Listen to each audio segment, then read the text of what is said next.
Napupunta man daw sa bulsa ng ilan ng pork barrel, marami pa rin naman itong natutulungan. Pero ang mga kontra rito, kumbinsidong dapat na itong bawagin. Nakatutok si Lia Manyalak del Castillo.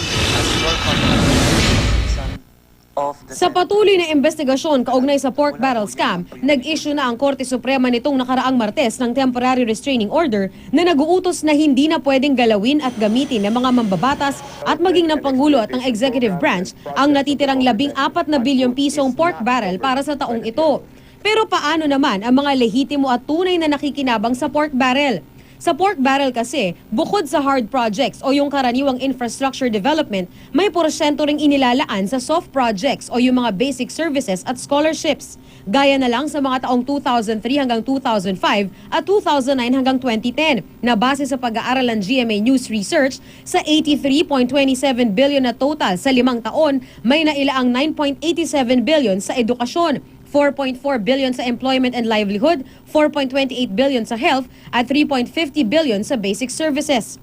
Ayon kay Senate President Franklin Drilon, nakaapekto na raw talaga ang kontrobersya ng pork barrel scam sa Kongreso.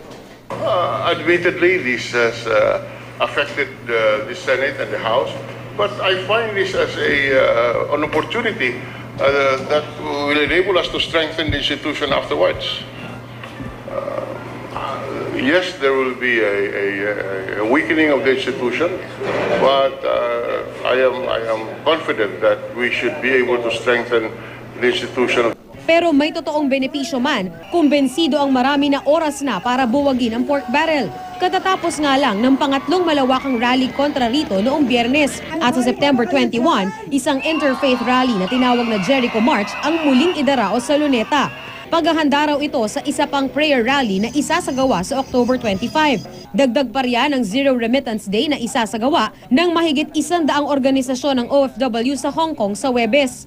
Bukas nakatakda ng isampa sa Office of the Ombudsman ang kasong plunder laban sa itinuturong utak ng pork barrel scam na si Janet Lim Napoles at sa ilang mambabatas na umano'y nakinabang dito.